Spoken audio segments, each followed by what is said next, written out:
In the dawn age of Westeros, before the coming of man and the raising of castles and cities, there were only the children of the forest. Little is known of them now, but it is said they were small in stature, dark and beautiful, and no taller than children when grown to manhood. They lived in the depths of the forests and hidden villages, crannogs and caves. They hunted with weirwood bows and armed themselves with blades of obsidian. Their wise men were called green seers and were possessed of powerful magic.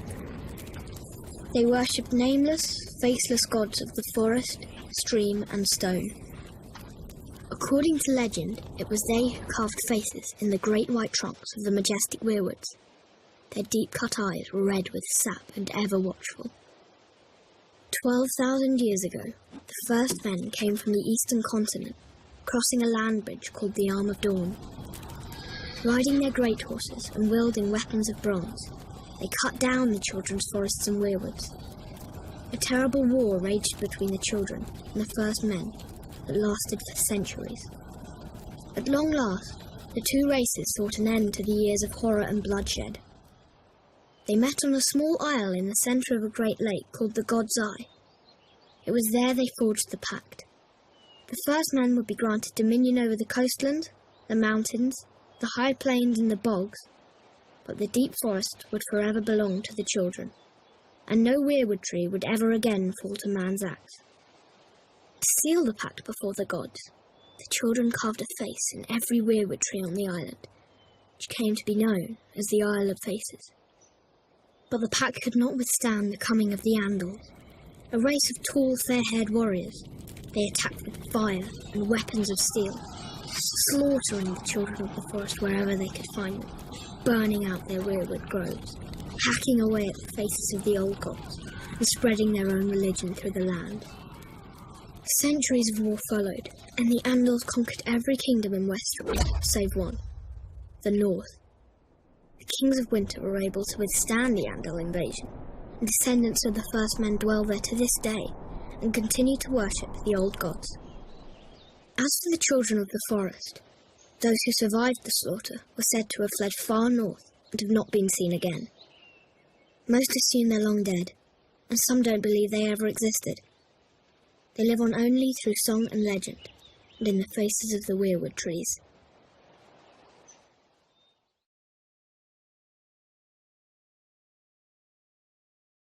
When Aegon the Conqueror invaded Westeros, he had 7 kingdoms to contend with.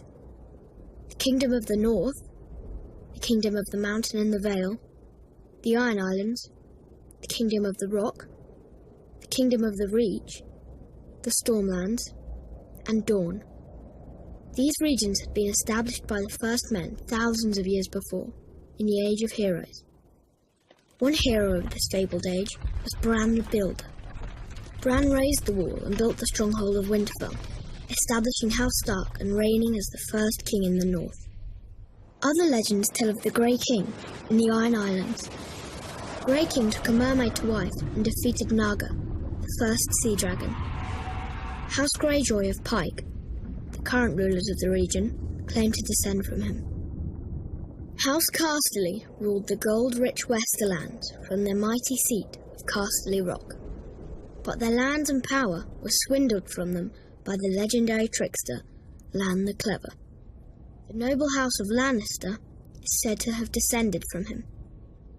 The verdant and fertile lands of the Reach were first ruled by House Gardener, whose founder, known as Garth Greenhand, wore a crown of flowers and vines.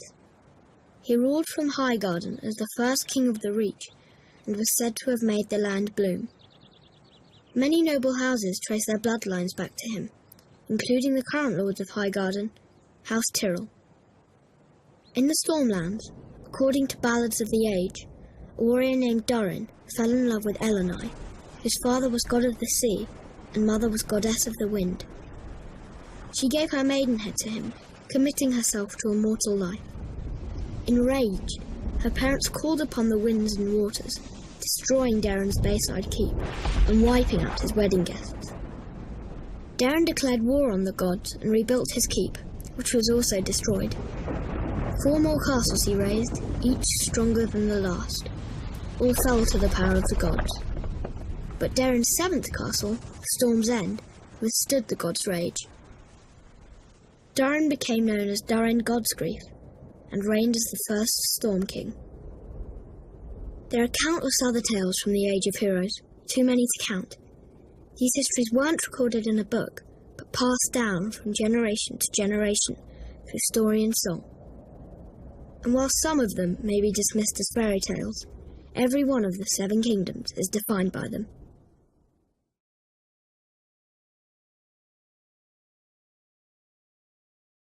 East of Westeros lies the smoking sea, where no ship dares sail. There are those who swear it to be demon-haunted, and who's to say they're wrong? For it was there, thousands of years ago, that a cataclysmic event occurred, destroying one of the great civilizations in history. The precise details of their origins are lost to us, but it is said the Valyrians were once a modest community of shepherds, tending their flocks on a small peninsula of the great eastern continent. One fateful day, in a volcanic area known as the 14 Fires, they made a shattering discovery. Dragons. They were monstrous, scaled creatures with massive wings, sharp claws, and fiery breath. They were also said to have a deep-rooted connection to magic. In time, the Valyrians were able to tame the beasts. Harnessing their immense power, they established a city of wonder, unlike any before or since. They became skilled at sorcery and metallurgy, creating uncommon weapons of spell-forged steel. Wielding these weapons astride their dragons, the Valyrians conquered the surrounding lands and slowly expanded west. At the time, the Giscari Empire dominated much of the great eastern continent and tried to stop Valyria's expansion. The Giscari legions attacked the Valyrians 5 times, but could never defeat them. Finally, the Valyrians marched on their capital, Old Gis, and obliterated it, turning its streets and buildings to ash with dragon flame, and wiping the Giscari people and their culture off the face of the earth. The freehold of Valyria, as it came to be known, became the most advanced civilization in the known world, with its own language, gods, and culture. The Valyrians' reach extended far and wide, covering most of the continent. Great cities were built and roadways paved, all of which led back to Valyria. The freehold would prosper for nearly 5,000 years. But it was not to last. An event that became known only as the Doom laid waste to the Valyrians, their capital city, and its surrounding lands. The peninsula itself was shattered, becoming what is now the Smoking Sea. Every dragon was thought to be lost, as were the Valyrians' spells, knowledge, and recorded history. Thus, the mighty empire collapsed. What caused this cataclysm? No one knows for certain. Some say it was a volcanic eruption. Others say the Valyrians' own sorcery got the better of them. In any event, the Doom's devastation of the Valyrian people was total, with the exception of a small rocky island in the narrow sea, Dragonstone. For it was there that the Targaryens, the last of old Valyria, dwelled. They would lie in wait for another 100 years before unleashing the fury of the dragon on another continent, Westeros.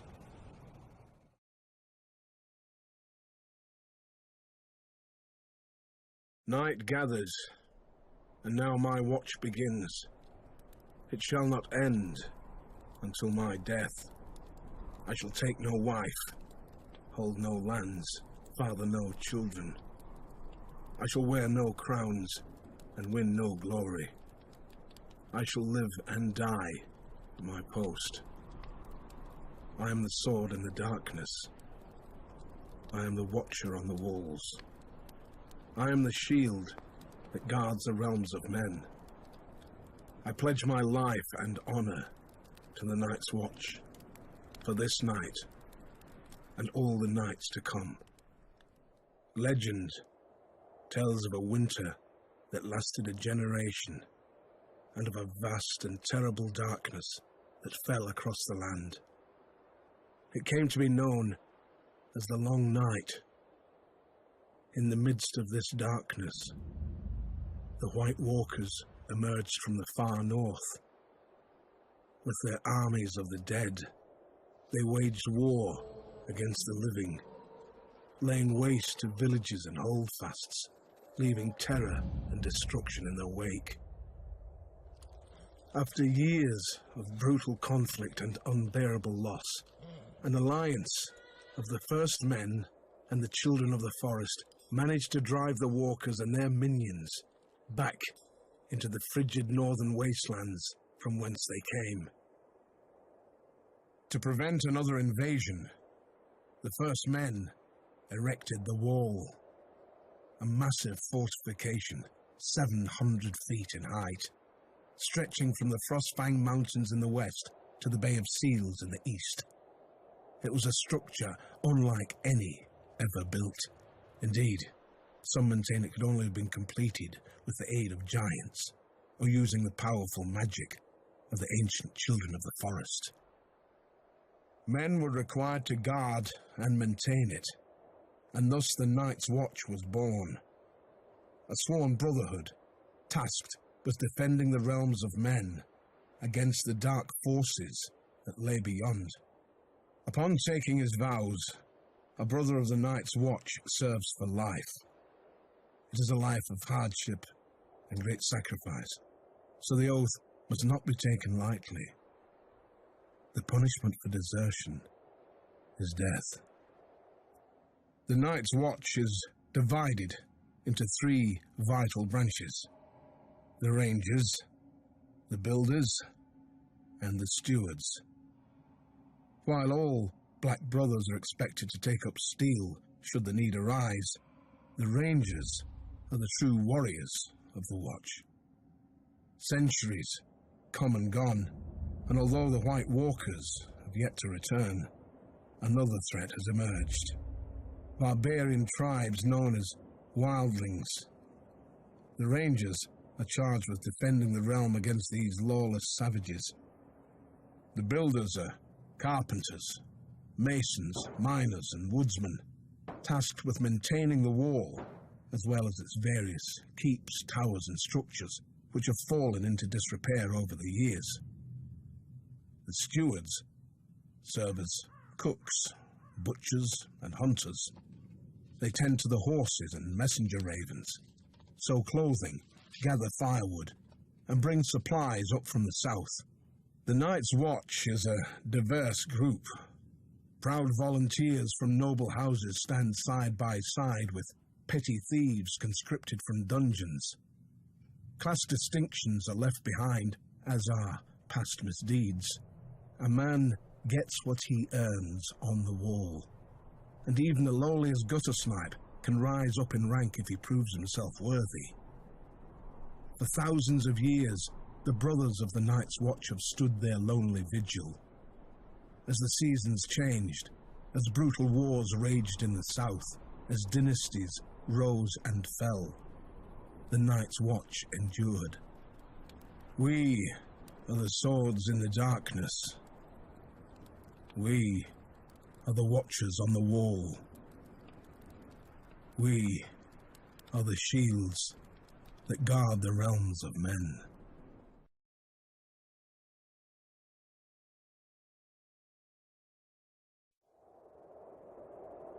Joining the Night's Watch, or taking the Black, is a singular honour for any northerner. For it was in the north, some 8,000 years ago, that the first man drove back the White Walkers, erected the wall, and established the sworn brotherhood that would guard the realm and its people from the dangers beyond. Regrettably, the Night's Watch no longer commands the widespread respect and admiration it once did. While House Stark and other houses in the northern regions continue to recognize its vital importance to the safety and stability of the realm, this view is not shared by the powerful houses of the southern kingdoms or their subjects. Most regard the Watch as a misguided, obsolete order made up of useless outcasts. Admittedly, the current Night's Watch is a shadow of its former glory. Their numbers have dwindled to less than 1,000, Of the 19 castles along the wall, only 3 are functional. The Shadow Tower, Castle Black, and East Watch by the Sea. And the Watch's mandate of adding to the wall has been abandoned entirely. There are barely enough resources to maintain it. Recruiting officers, known as Wandering Crows, scour the dungeons and slums of the realm in hope of finding men to fill the ranks. While there is still the occasional highborn volunteer, the newest recruits are almost entirely made up of lowly criminals. Thieves, rapists and murderers, sentenced to the wall as punishment for their crimes. The decline of this once fabled order is troubling, as the danger it guards against is all too real. While the White Walkers haven't been seen or heard from in ages, and may very well be the stuff of myth, barbarian tribes that dwell beyond the wall, known as wildlings, have been a menace to the North and its people for generations. At certain points in history, the disparate wildling tribes have united behind a single leader, a king beyond the wall, and attempted large-scale attacks against the realm. But thanks to the resourceful and courageous men of the Night's Watch, these so-called kings were soundly defeated.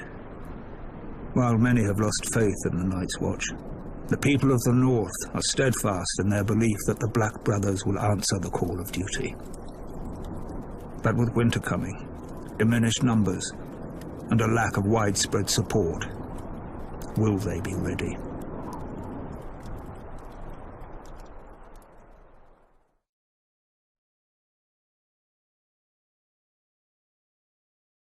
Long ago in the wintry north, an army of demons emerged from beneath the icy ground and spread darkness and despair across the land. Astride their monstrous spiders, flanked by giants, they wreaked havoc on the innocent, slaughtering thousands. All hope was lost until the fearless warriors of the first Night's Watch drove them back into the wintry mountains and built a magic wall to keep them from ever invading again. These stalwart brothers in black continue to protect us even to this day from the evils that lurk in the shadows. An absurd lie, a fairy tale spun by many a wet nurse in the north. To be sure, a giant wall does exist. The triumph of engineering, perhaps, but not of magic. As for the Night's Watch, there may have been a time centuries ago when there was prestige and honor in the miserable monastic life of a Black Brother. But now, the wall has become a glorified penal colony, full of outcasts, criminals, and assaulted ne'er-do-wells. Today, a typical man of the Night's Watch most likely started out a lowly beggar, or a rapist, or a village idiot. As for the few high-born watchmen, they either fought on the losing side of a war, or were disowned by their parents for one reason or another. Those who persist in defending the Night's Watch will claim the Seven Kingdoms need protection from the wildling tribes of the far north. But there's little to fear from those primitives. They're a nuisance, but not sophisticated or powerful enough to be a significant threat to the realm. And any talk of White Walkers returning with their armies of the dead and their giant spiders and their snarks is just that. Talk.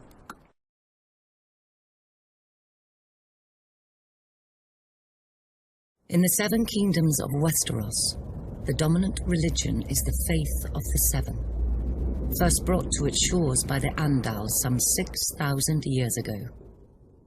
But there are some who still keep to the old way, worshipping the faceless gods of the children of the forest and the first men.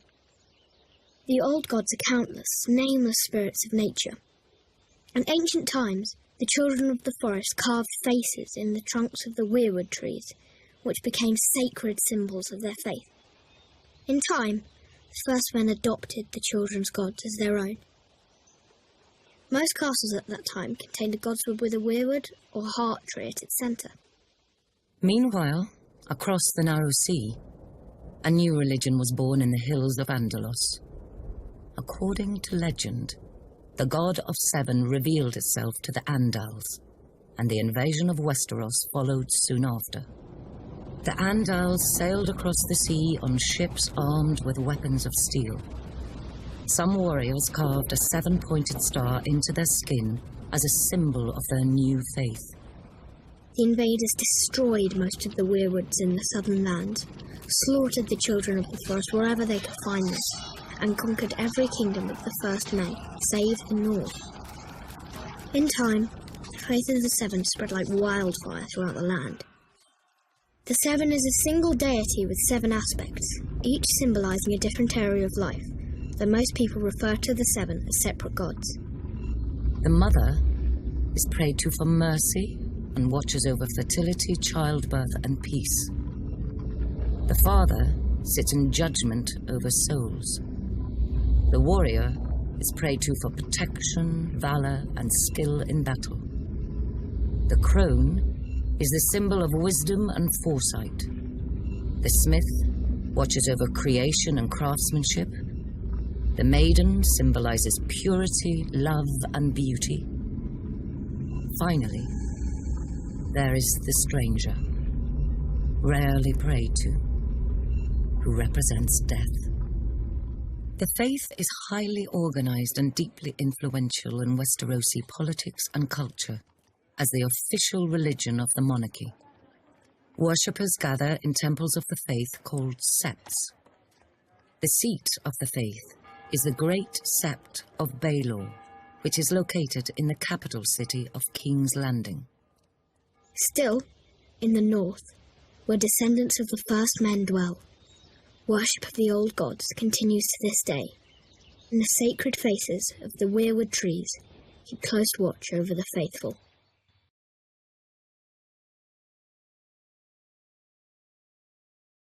The ascension of Aegon Targaryen was confirmed, and the fate of the Seven Kingdoms sealed on the field of fire.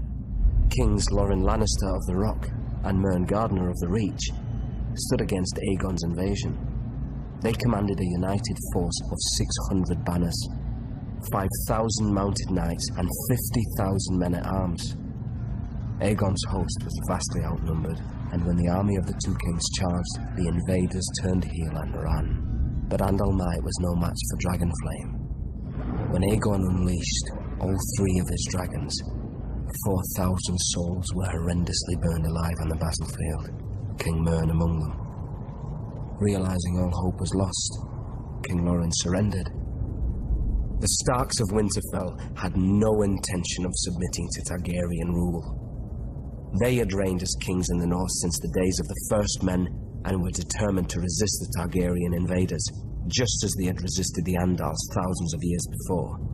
King Torrhen Stark led his army to the Red Fork just east of Riverrun, hoping to succeed where Lorne and Mern had failed.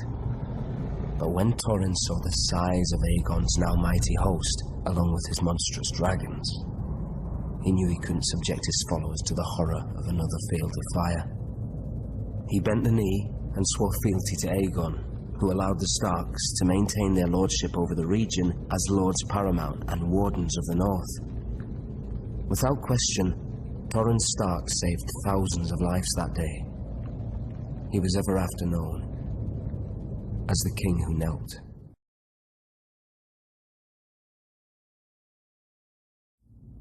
The days of the Andals were numbered. One by one, their so-called kings were bending the knee or facing the wrath of Aegon Targaryen. Aegon of old Valyria. Aegon who was blood of the dragon. After defeating the Iron Men at Harrenhal and slaying the last of the Storm Kings, Aegon and his sisters, Rhaenys and Visenya, set their sights on other prizes, the gold mines of the Rock and the fertile lands of the Reach. King Loren Lannister of the Rock and King Mern Gardener of the Reach foolishly thought their combined armies could beat back the Targaryen host. They rode forth together, their proud banners flapping in the wind, and faced off against Aegon in a vast golden field of wheat. The two kings commanded a massive force of nearly 60,000, and it appeared the day was theirs. until Aegon unleashed all 3 of his dragons for the first and only time.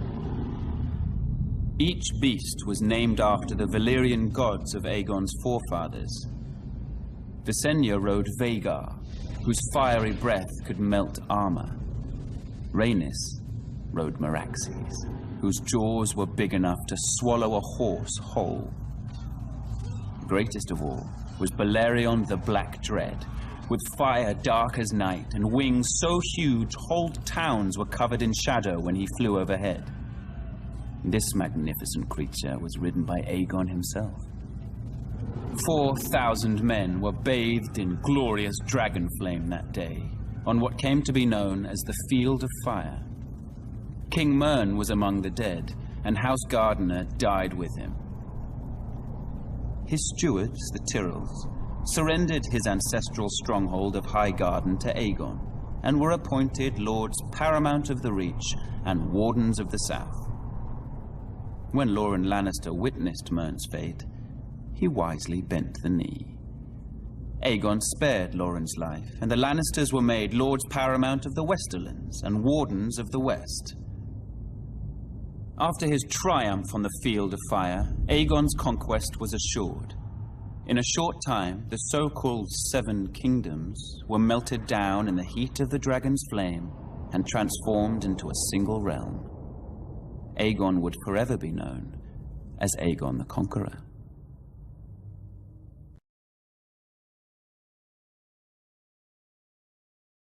In the far southwest of Westeros, at the mouth of the river Honeywine, lies the great stone city of Old Town. It is home to the Citadel, where men and boys from throughout the kingdoms come to receive their training as Maesters.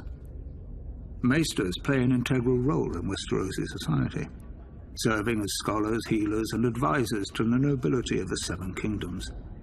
This venerable order of learned men dedicate their lives to serving the realm, and are sworn to occupy a neutral position when it comes to power and politics.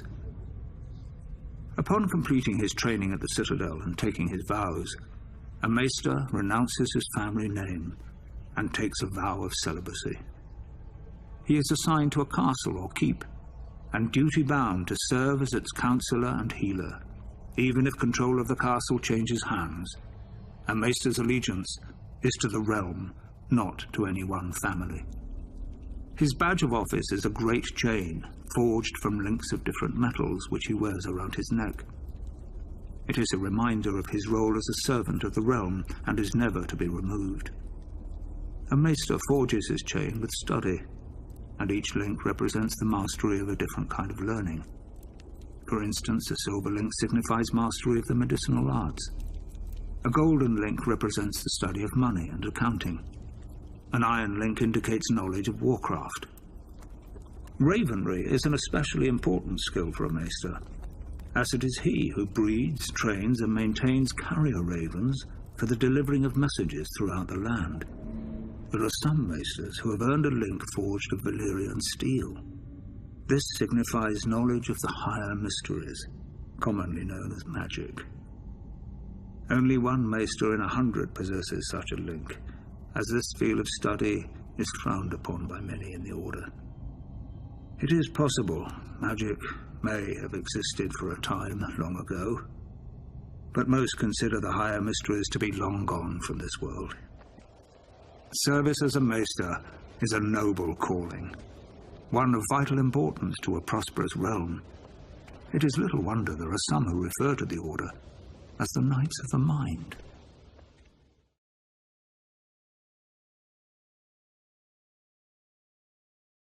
As word of King Aerys' erratic and troubling behavior spread throughout the 7 kingdoms, Lord Rickard Stark continued to serve his king faithfully as Warden of the North. The proud father of 4 children, his daughter Lyanna, was engaged to Robert Baratheon, the young lord of Storm's End. Centuries of peace between the North and the Iron Throne ended the day Rhaegar Targaryen, Prince of Dragonstone, abducted Lyanna. Enraged, Brandon Stark rode to King's Landing, demanding the release of his sister and the death of Rhaegar. Aerys arrested him for treason and called his father to come to the capital to ransom him. When Lord Rickard complied, Aerys, now utterly mad, arrested him for treason as well. Lord Rickard demanded a trial by combat. Aerys declared fire the champion of House Targaryen and had Lord Rickard suspended from the rafters of the throne room while pyromancers lit a blaze beneath him. As he burned, Brandon was brought into the throne room. A leather cord attached to a strangulation device was wrapped around his neck. Aerys told Brandon his father was a dead man, but there was a chance to save him. A longsword was placed on the floor just out of Brandon's reach, and the more he struggled to reach it, the more the cord tightened around his throat. Brandon Stark strangled himself, trying to free his father, who was roasted alive in his own armor. The entire court stood and watched this atrocity take place. Sir Jaime Lannister and the Kingsguard among them. The Mad King was reported to have laughed hysterically as these two noble men were tortured and brutally killed before him. Seeking to rid the world of all his supposed enemies, Aerys called for the head of Rickard's younger son, Eddard Stark, and Lyanna's betrothed, Robert Baratheon. He sent word to Lord John Arryn, who had fostered both young men at the Eyrie, to apprehend them. Instead, Lord Arryn joined houses Stark and Baratheon in rebellion. Robert vowed to kill Rhaegar Targaryen and get his beloved Lyanna back.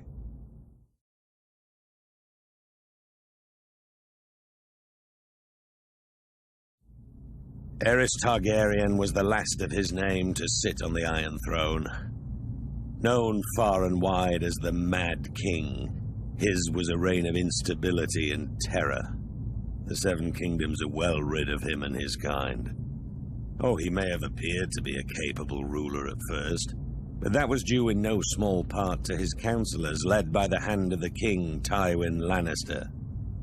There may have been years of peace and prosperity during Aerys' reign, but it was Tywin who was really running the country as Aerys spiraled further and further into insanity. The dragon spawn were famous for losing their minds. It was the price they paid for centuries of keeping the bloodlines pure. And Aerys more than happily continued the noble sister-fucking tradition of his forefathers. As the years passed, Aerys' behavior became increasingly erratic. He cut himself so often on his Iron Throne, many referred to him as King Scab, though never to his face. It was rumored he had developed an obsession with wildfire, and was known to inflict horrific punishments on those he considered enemies, including burning them alive. As his paranoia and bloodlust grew, he had a bitter falling out with Lord Tywin, who had served the crown faithfully for 20 years. At least Tywin was able to leave the job with his life and fortunes intact. Subsequent hands of King Aerys weren't so fortunate. Then the Targaryens went too far. The Crown Prince Rhaegar abducted Lyanna Stark, daughter of Rickard Stark, the Lord of Winterfell. She was my betrothed. She was my beloved.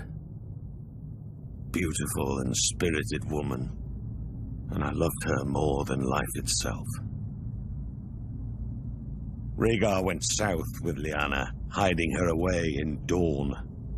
What harm he inflicted on the poor girl, the gods only know. Brandon Stark, Lyanna's eldest brother, was outraged. He rode to King's Landing to confront the king and demand his sister's safe return. Instead, Aerys had him executed, his father, Rickard Stark, as well. There wasn't much left to discuss after that.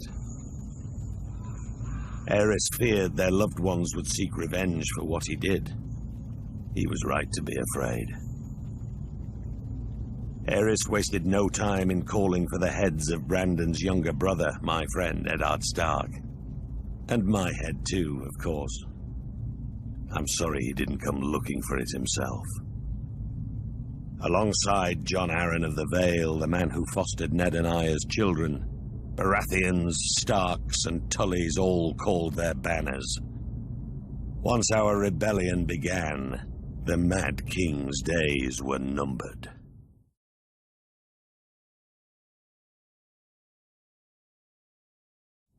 As Aerys Targaryen's behavior grew more and more erratic, the task of ruling the Seven Kingdoms fell to me, Tywin Lannister. I had served Aerys for nearly 20 years, and as a result, the realm had prospered. The royal coffers were full, the land was at peace. But Aerys grew increasingly hostile, jealous of the success many credited to me.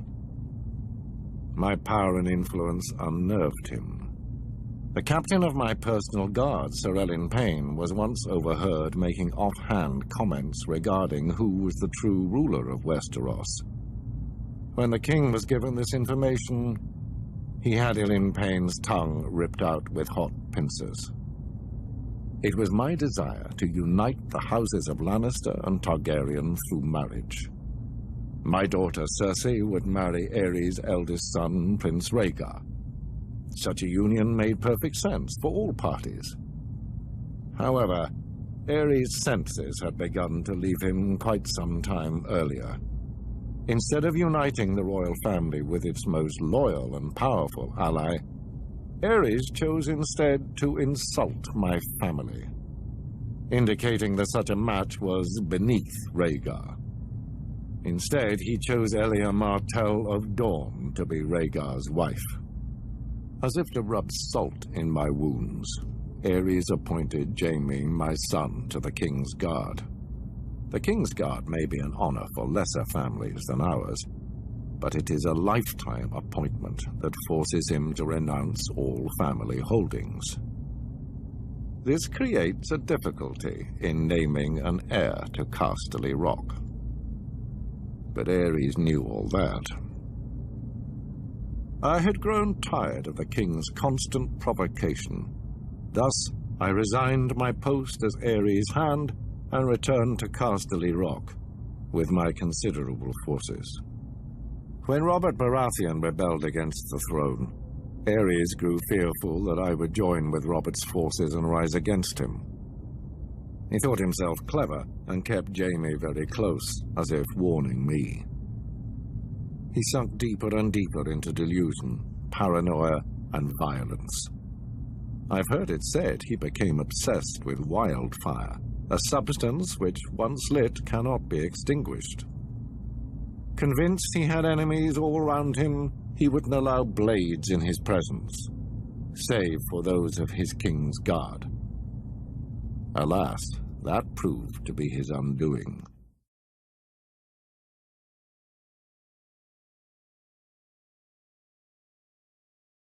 The Targaryen dynasty united the Seven Kingdoms and lasted nearly 3 centuries. It was a dynasty forged in fire, sealed in blood, and destroyed by rebellion. The Targaryens are blood of the dragon, descended from the nobility of ancient Valyria, a once mighty empire in the east. When the cataclysmic doom laid waste to Valyria and its people, the Targaryens survived, having settled on the island fortress of Dragonstone years before. They remained there for a century, until the rise of Aegon the Conqueror. Instead of attempting to reclaim the eastern lands of his ancestors, Aegon sailed west for the Seven Kingdoms, his sisters Visenya and Rhaenys at his side. To keep the bloodlines pure, Aegon continued the custom of his Valyrian ancestors and took both of his sisters to wife. Together, they came ashore on the eastern coast of Westeros, their blazon a dragon with 3 heads, representing Aegon and his sister wives. Their words, fire and blood. While their host was small in comparison to the armies of Westeros that awaited them, Aegon and his sisters had a secret weapon, the last of the dragons. he conquered every kingdom save Dawn, which eventually bowed to Targaryen rule a century later. He had the swords of his enemies melted down by the fiery breath of his dragon, Balerion the Black Dread, and forged into the Iron Throne. The capital city of King's Landing was built on the eastern coast, where Aegon and his sisters first came ashore. And Aegon ordered the construction of a royal castle on its highest hill, the Red Keep. For 300 years, the Targaryen dynasty stayed strong in the face of rebellion, civil war, and plague. But the line of dragon kings was broken when my father, Aerys Targaryen, the second of his name, was overthrown in rebellion. My father was betrayed and slaughtered by Ser Jaime Lannister, a member of his own Kingsguard. His son and heir, my brother Rhaegar, perished on the field of battle at the hands of Robert Baratheon, who claimed the Iron Throne for himself.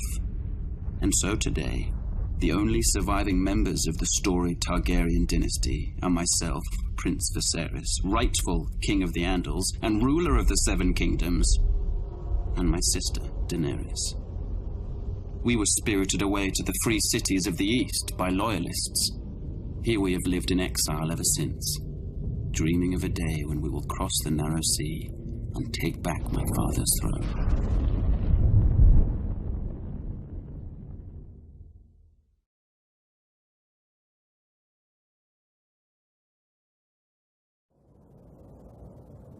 Rebellion. The crimes of House Targaryen were too heinous to go unanswered. The noble houses of Baratheon, Stark, and Arryn united to oppose and overthrow the line of the cursed Dragon Kings.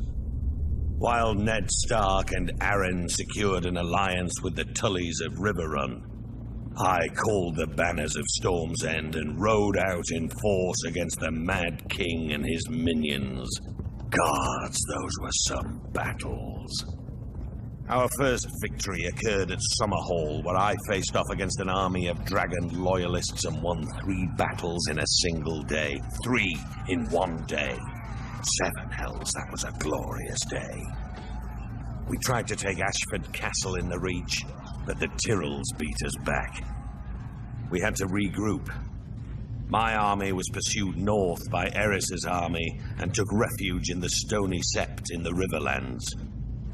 When the Targaryen army entered the town, the Sept bells tolled, a signal to the townspeople of the battle that was to come. As the Targaryens searched from house to house for me, the combined forces of Ned Stark and the Tullys swept into the city. Gods, what a day that was. It's now known as the Battle of the Bells.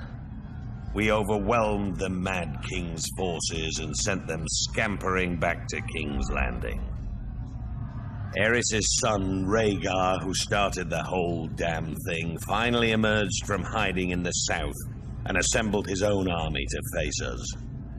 As for the Mad King, he must have been pissing himself. The battle that would decide the fate of the Seven Kingdoms occurred at the crossing of the Green Fork of the Trident River.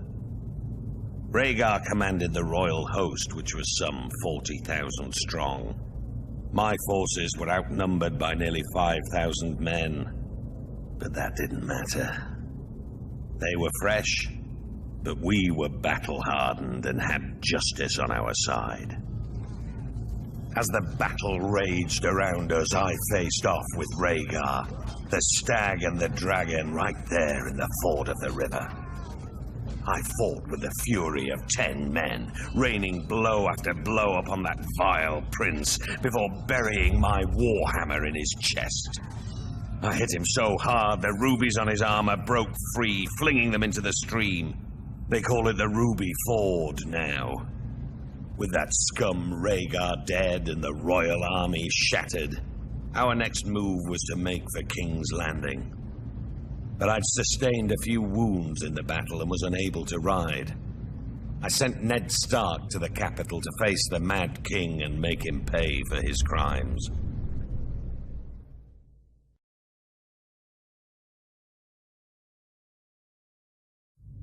The Targaryens, blood of the dragon, and the last of old Valyria, were loved by their subjects, and admired far and wide as the greatest dynasty in the history of the Western world. But the peace and prosperity of nearly 3 centuries of Targaryen rule was shattered by the usurper, Robert Baratheon, and his band of traitors.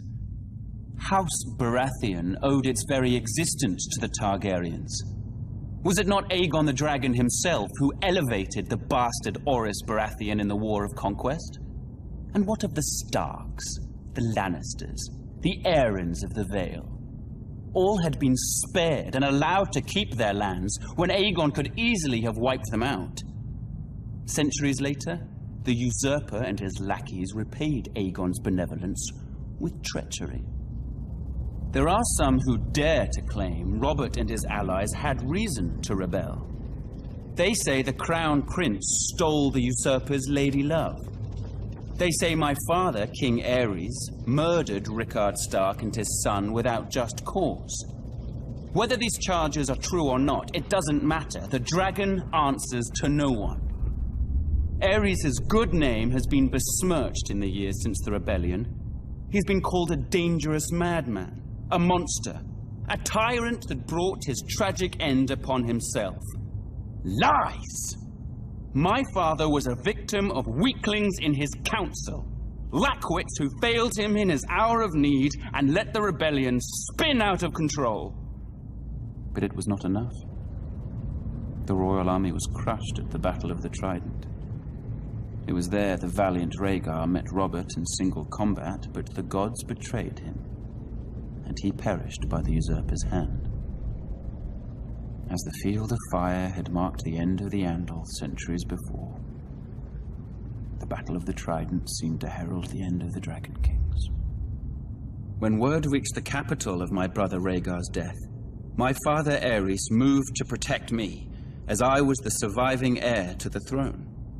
He sent me to the island fortress of Dragonstone, along with my mother, Queen Rhaela, who was great with child.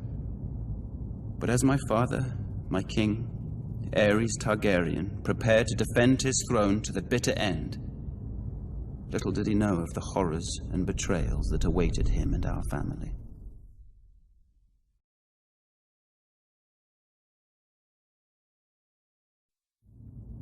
Ours is the fury. These are the words of the Black Stag of Baratheon. A battle cry echoed throughout the land in rebellion when I, Robert Baratheon, the first of his name, seized the Iron Throne from the mad king Aerys Targaryen, ending a dynasty nearly 300 years old. House Baratheon was born in the Wars of Conquest, when Aegon the Dragon invaded Westeros. Aegon sent his commander, Aerys Baratheon, to take Storm's End. Argilac the Arrogant, the last of the Storm Kings, foolishly left the safety of his stronghold and met the Baratheon warlord in open battle. Argilac was soundly defeated, and Aerys took his lands, his holdings, and his daughter. Aerys was said to be a half-brother to Aegon Targaryen. If this were true, a little blood of the dragon mingled with that of the stag in those days. The seat of House Baratheon is Storm's End, a legendary keep raised in the Age of Heroes. It overlooks Shipbreaker's Bay, where legend has it that Durin, the first Storm King, raised the keep with the aid of Bran the Builder of House Stark, forging a centuries-long connection with the Stormlands and the North. After Aegon's conquest of the Seven Kingdoms, the Baratheons remained loyal enough to the crown while Targaryen kings came and went. But loyalty has its limits. When Rhaegar Targaryen, Aerys' vile son and heir, abducted Lyanna Stark, my betrothed, my beloved, it was time to act. We raised our banners, Baratheon, Stark, Jon Arryn, and the Tullys, united in rebellion against Rhaegar and his father, the Mad King. We were victorious and took the Iron Throne. That bit of dragon blood in my veins came in well, as it made me a distant relation to the Targaryen dynasty blood of my long-lost ancestor, Aerys. The truth of it is, I took it. I sit on the Iron Throne. I rule the Seven Kingdoms from the Red Keep.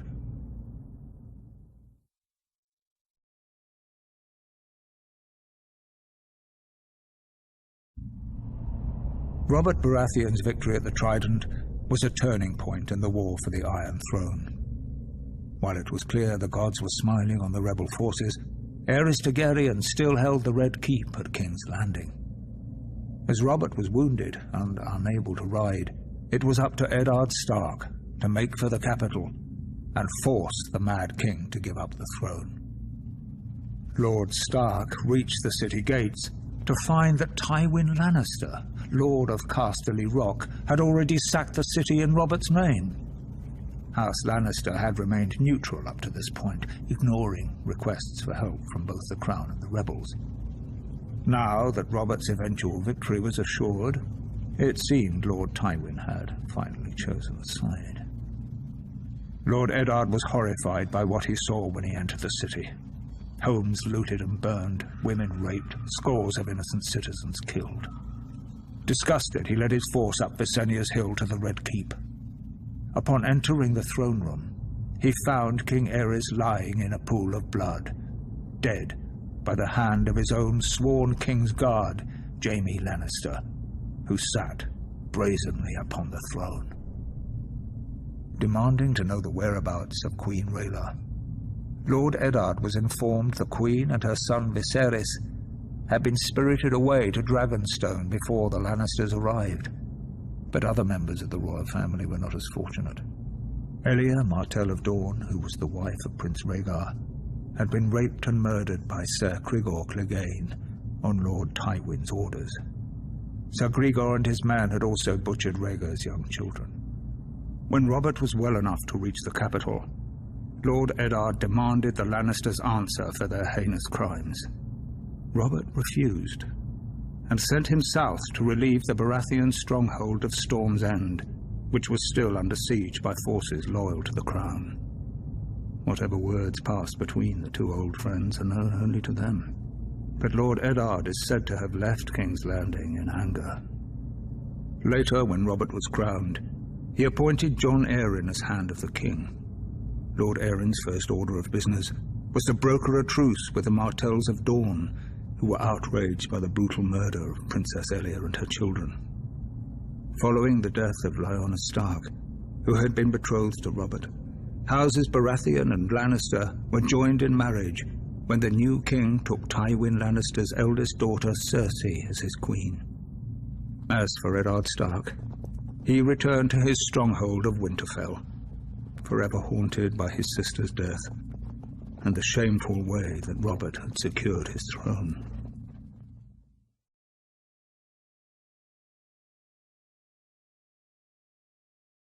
For our rebellion to succeed, King's Landing had to be taken forcefully. No one was foolish enough to believe that Aerys was going to hand his crown over peacefully. The Mad King's reign needed to end.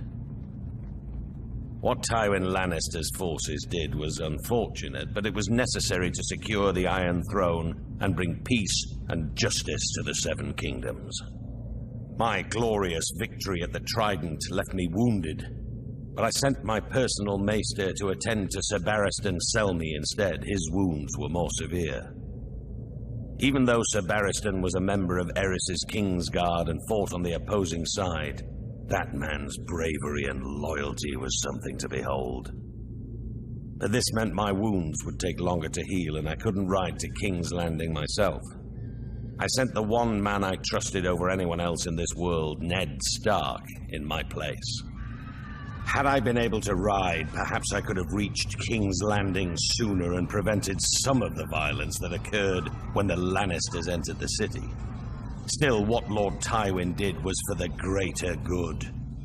Even what happened to Princess Elia and her children. Babies or no, theirs was the same cursed blood that flowed within the Mad King's veins. They were dragon spawn and couldn't be allowed to survive. What would they grow to be? Loyal subjects? Ned with his damn northern honor. He and I had our first major fight over the deaths of the Targaryen children. Ned called it murder. Murder? It was war. It was war. Lord Stark demanded that the Lannisters be held responsible for their crimes. Was it a crime to put an end to a family of lunatics born of incest? I wouldn't and still won't blame Tywin.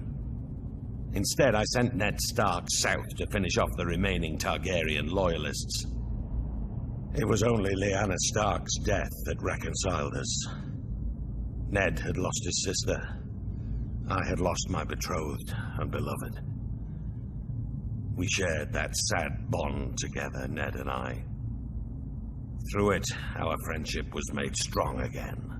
As for the Mad King's surviving heirs, those that were able to scurry away in the face of my fury now live somewhere across the narrow sea. They had best stay there. If they ever set foot in Westeros again, they will face the King's justice.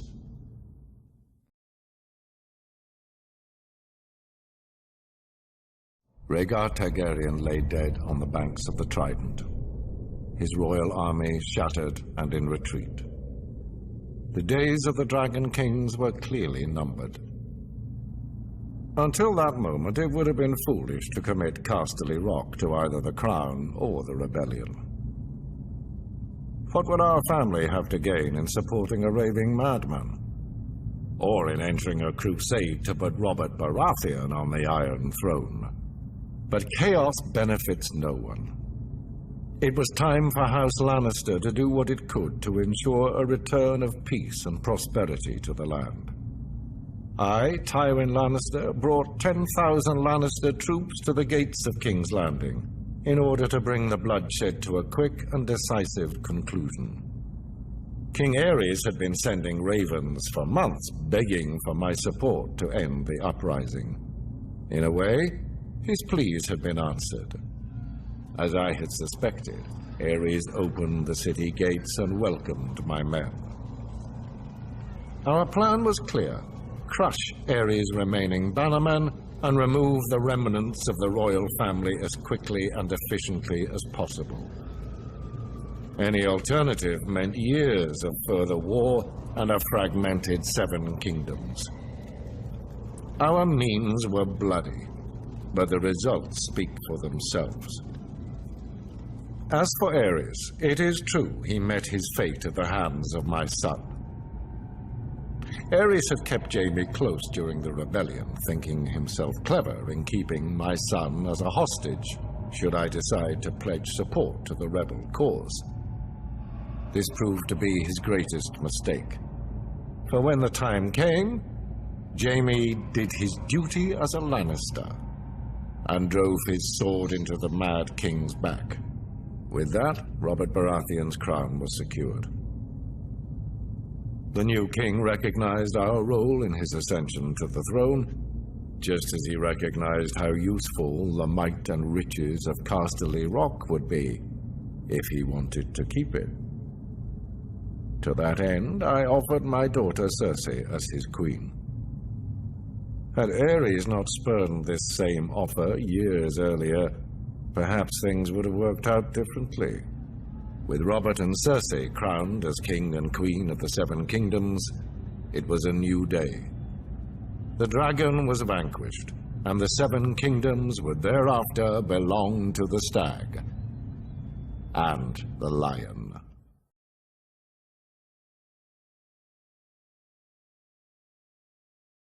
The Battle of the Trident may have been an important victory for the usurper, but it was the treachery and barbarism of Tywin Lannister that sealed the fate of the Targaryen dynasty. My father, King Aerys, had ever been a friend to the Lions of the Rock. Aerys graciously brought Tywin to court, making him the youngest hand of the king in history. He gave him power. He gave him respect. He made it possible for Tywin to restore House Lannister to glory. Aerys and Tywin governed side by side for 20 prosperous years. Still, when the usurper called his banners in rebellion, Tywin Lannister ignored his king's pleas for help and stayed holed up in his stronghold of Casterly Rock. In time, my brother, Prince Rhaegar, was dead. The realm was in turmoil, and the usurper's forces were said to be riding for King's Landing. What a glorious sight it must have been when a force of 10,000 Lannister men showed up at the gate of the capital with Lord Tywin at their head, pledging support to his beleaguered king. Aerys opened the gates for his old friend. Instead, Lannister and his men proceeded to plunder and destroy the city that he had called home for decades. As the capital was ravaged and its people terrorized, Jaime Lannister, son of Lord Tywin, proved every bit as treacherous. He killed my father, the king, at the foot of the Iron Throne. The Lannisters entered the Red Keep, and Tywin ordered the deaths of the rest of the royal family. It is said Princess Rhaenys was found cowering under her father's bed and put to the sword. She was only a child. As for Rhaegar's widow, Elia, she was forced to watch as Lannister thugs dashed her baby son's head against a wall before being raped and murdered herself. As I was the heir to my father's throne, I had been spirited away to Dragonstone with my mother, Queen Rhaela, who was with child. As a raging summer storm battered the island fortress and destroyed the Targaryen fleet as it lay at anchor, my sister, Daenerys, was born. My mother, the Queen, died giving birth. Now, some 17 years later, the rightful king still lives in exile. But a day of reckoning is coming. I will sail west as Aegon the Dragon did centuries before. I will take back my father's throne with blood and fire. And I will punish the treacherous dogs who sought to destroy my family. And the people shall rejoice.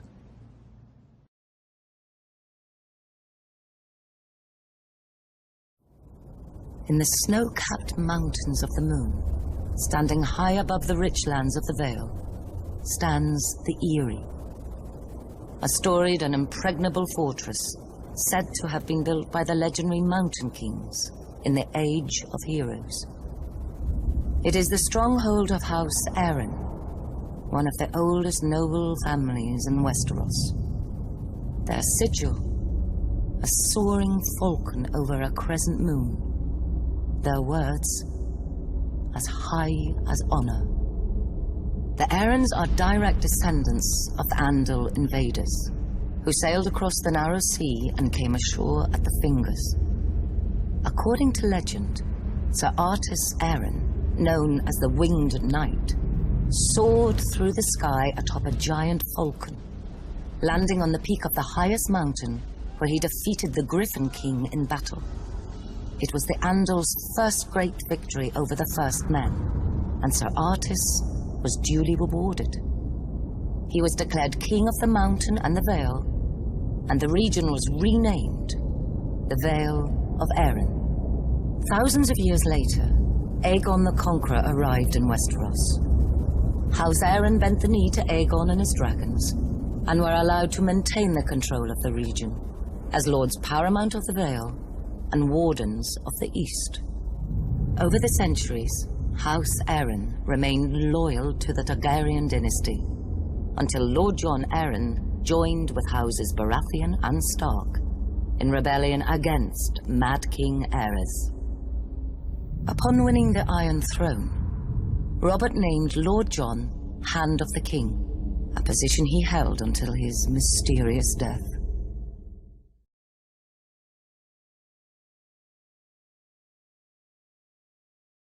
On the far western coast of the continent, high atop a rocky promontory overlooking the Sunset Sea, sits Casterly Rock, ancestral seat of House Lannister.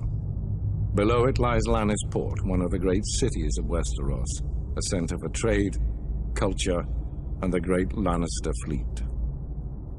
There are a number of gold and silver mines in the Westerlands, making it the richest region in all of Westeros. One of the most productive mines lies beneath Casterly Rock itself, making House Lannister the wealthiest of all the noble houses. This allows House Lannister to finance many endeavors of other noble houses. Even the king himself has sought credit from Casterly Rock from time to time. We Lannisters claim our descent from the Andal invaders, and through the female bloodline, Lann the Clever. According to the legend, Lann, using only his wits, won Casterly Rock from the noble House of Casterly during the Age of Heroes. The Lannisters reigned as kings of the Rock for thousands of years, and worked to make it the envy of the rest of the Seven Kingdoms. Our time as kings ended, however, when Aegon Targaryen, otherwise known as Aegon the Conqueror, arrived in Westeros with his army. The last king of the Rock, King Lorin Lannister, joined forces with King Mern Gardener, the king of the Reach. Together, with 60,000 men, they met the Targaryen host in open battle. History tells us that Aegon unleashed all 3 of his dragons, slaughtering 4,000 men at what came to be known as the Field of Fire. King Mern himself was burned alive that day, and House Gardener turned to ash with him. Seeing both the threat and opportunity the Targaryens represented, Lorin wisely surrendered and aided Aegon in his further conquest of Westeros. The Lannisters were thus appointed Lords Paramount of the Westerlands and Wardens of the West, titles we hold to this day. Let us be clear, though, it is neither luck nor royal favor that makes our house prosperous. There have been times in our history where some have thought us weak, lazy, or opulent. My father, Titus Lannister, nearly bankrupted our house with his poor investments, and allowed himself to be mocked openly at court. When our vassal, the Rains of Castamere, dared to rise up against the Lannisters, they learned how dangerous it can be to taunt a lion. I, Tywin Lannister, led the assault on Castamere to put down this rebellion. I made an example of them, to anyone who doubts our might. They even made a quaint song about the fates of the Rains of Castamere. Sadly, there are no Rains left to hear it. Today, the Golden Lion of Lannister is rightly admired and feared throughout the Seven Kingdoms. Our words are, "Hear me roar." But there are other words that should be remembered when crossing a lion of Casterly Rock. A Lannister always pays his debts.